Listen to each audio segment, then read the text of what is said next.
pertemuan 5. Brand karakter, big ide, dan tone and manner. Brand karakter atau personality. Menurut Jennifer Ecker dalam Ozolite, Journal Brand Management, the brand personality dimension adalah suatu kerangka untuk menggambarkan dan mengukur personality atau kepribadian brand dalam 5 dimensi inti. Model ini mendasarkan 5 dimensi inti tersebut berdasarkan analogi manusia. Contoh, produk Kuku Bima, segmennya laki-laki yang suka bekerja keras dengan mengandalkan otot, outdoorsy yang tidak mudah menyerah. Brand karakter atau personality menurut Ecker terbagi dalam 5 dimensi, yaitu sincerity, excitement, competence, sophistication, dan rudeness. Pertama adalah sincerity, down to earth, family oriented, small tone, honest, sincere, realistic, wholesome, original, cheerful, sentimental, and friendly. Dimensi ini menunjukkan sifat manusia yang tulus. Jika diaplikasikan pada brand, dimensi sincerity atau kesungguhan hati ini mencerminkan bagaimana brand benar-benar menunjukkan konsistensinya dalam memenuhi need, kebutuhan, want, keinginan, dan expectation, harapan dari konsumen. Kedua adalah excitement, contemporary, independent, up-to-date, unique, imaginative, young, cool, spirited, exciting, trend, and darling. Excitement artinya kegembiraan, bagaimana sebuah brand mampu memberikan kesenangan pada pemakainya. Ketiga adalah dimensi competence, reliable, hardworking, sincere, intelligent, technical, corporate, successful leader, and confident. Dalam hal ini, merek telah memenuhi elemen dalam dimensi competence, di mana merek benar-benar dapat diandalkan atau reliable, pandai memenuhi need, want, dan expectation konsumen atau intelligent, serta sukses. Keempat adalah dimensi sophistication, upper class, glamour, good looking, charming, feminine, and smooth. Dimensi ini lebih mengacu pada bagaimana suatu brand memberikan nilai bagi konsumennya. Dimensi yang kelima adalah rudeness, outdoorsy, masculine, western, thought, and rugged. Dimensi ini menunjukkan bagaimana sebuah brand mengacu pada sifat kokoh dan maskulin, sedangkan thought menunjukkan elemen yang kuat. 9. Big ide. Ide adalah sumber kehidupan orang-orang kreatif. Secara garis besar, ide dalam periklanan dibagi dalam ide kreatif, ide media, dan ide aktivasi. Ketiga kekuatan ide ini harus mendukung secara sinergis. Untuk mendapatkan ide yang tepat, maka seorang kreatif dalam biro iklan harus mengetahui apa masalah komunikasi dari produk atau jasa yang akan dipasarkan. Masalah komunikasi ini dapat dikumpulkan dari hasil riset dan mengumpulkan dari berbagai sumber informasi yang relevan dengan produk klien. Sumber mendapatkan ide. 1. Dari produk. Produk merupakan sumber untuk mendapatkan ide yang paling dekat. Semakin banyak kita mengetahui tentang sifat, bentuk, atribut, dan benefit produk, maka akan semakin mudah kita akan mendapatkan ide darinya. 2. Dari target market. Kenalilah target market atau audiens secara tepat. Semakin kita mengenalnya, akan semakin mudah kita bisa berbicara dan membujuknya. Kenali kebiasaan hidup, cara bergaul, dan berusaha menggali insight dari konsumen akan menjadi sumber ide yang brilian. Cara menggali big ide. Langkah pertama, coba perhatikan pesan komunikasi produk dan selanjutnya hayati kembali insight dari konsumen. Cobalah berimajinasi menemukan kata-kata kunci yang bisa menghubungkan antara insight dengan produk atau promise dan lontarkanlah dalam sebuah grup brainstorming. Atau lakukan dengan mengajukan pertanyaan seputar insight konsumen dan selanjutnya lakukan brainstorming untuk menemukan jawabannya. Dari brainstorming diharapkan muncul banyak jawaban dan selanjutnya pilih untuk mendapatkan ide yang baik. Sebaiknya lebih dari satu sebagai alternatif kepada klien. Storyline atau konsep iklan. Setelah menemukan ide, cobalah membuat suatu cerita singkat atau storyline maksimal kurang lebih 25-45 kata untuk menghidupkan dan mempertajam ide. Sampai dengan tahapan ini kita harus masih membebaskan diri dari pemikiran menggunakan media apa atau materi komunikasi. Masih dalam posisi netral dari media karena hal ini masih dalam pendalaman ide. Di samping menghidupkan ide, storyline akan bisa memegang idenya secara utuh. Artinya walaupun nantinya kita hanya akan membuat poster, gambar dalam poster itu bukan sebagai ilustrasi mati, tetapi gambar dalam poster seakan terasa hidup dan komunikatif atau bercerita. Setelah memilih ide dan storyline-nya masih belum cukup menjadi suatu iklan, maka harus ditentukan tone and manner communication, yaitu menetapkan nuansa dan gaya komunikasi yang dipilih untuk mengkomunikasikan ide sehingga pesan yang disampaikan dapat diterima secara tepat oleh target market atau target audience. 10. Tone and manner communication, pendekatan, daya tarik, dan eksekusi iklan. Bentuk pesan. Setelah menetapkan tema atau big ide, selanjutnya diolah ke dalam bentuk pesan yang menyangkut bagaimana cara penyampaiannya, how to say. Penyampaian pesan ini dapat dilakukan dengan cara 1. Bahasa tulisan, 2. Bahasa lisan, 3. Bahasa simbol berupa penggambaran suara atau rupa, 4. Bahasa simbol berbentuk gambar. Semua bahasa penyampaian ini disebut perwujudan pesan. Perwujudan pesan merupakan perwujudan dari isi pesan yang telah dirangkum menjadi dasar tema, kemudian diwujudkan ke dalam penggambaran bentuk berbentuk ungkapan kata-kata verbal, ungkapan penggambaran rupa maupun suara atau visual. Dalam penyampaian pesan iklan haruslah memiliki nilai inovatif dan estetis atau nilai seni, sehingga lebih diingat dan dapat mudah diidentifikasi dari suatu produk dengan produk lainnya. Untuk itu iklan harus memiliki daya tarik dan gaya penyampaian pesan sehingga sehingga mempunyai dampak yang diharapkan. Budiman Hakim merumuskan penyampaian pesan iklan yang efektif dengan formula super A, yaitu simple, unexpected, persuasive, relevant, entertain, acceptable.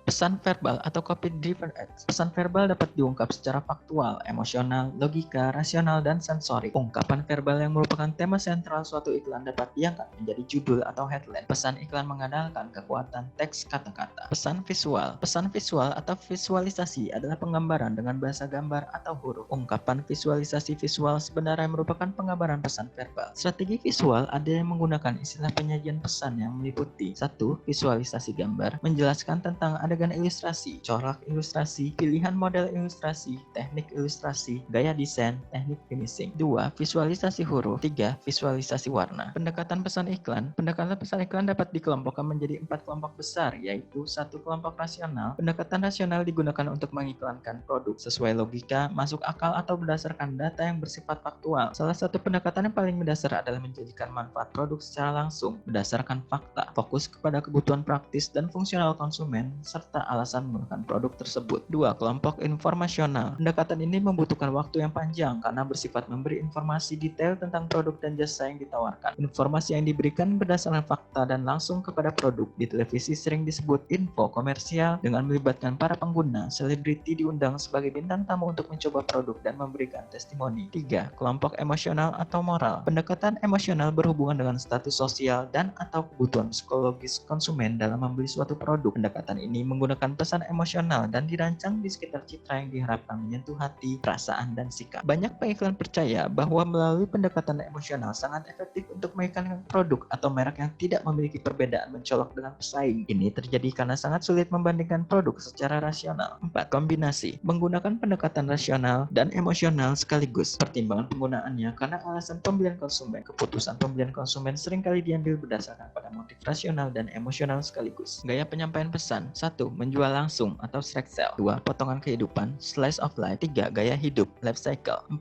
Fantasi. 5. Suasana hati dan citra. 6. Simbol kepribadian. 7. Keahlian teknis. 8. Bukti ilmiah. 9. Berita. 10. Bukti kesaksian. 11. Demonstrasi. 12. Musik. 13. Kombinasi. Daya tarik pesan. Untuk menentukan daya tarik yang memiliki keberhasilan tinggi mencapai target audiensnya, maka harus dilakukan analisis dan riset pasar. Beberapa daya tarik pesan yang umum digunakan diantaranya adalah 1. Daya tarik selebritis. 2. Daya tarik humor. 3. Daya tarik rasa takut. 4. Daya tarik kesalahan. 5. Daya tarik musik. 6.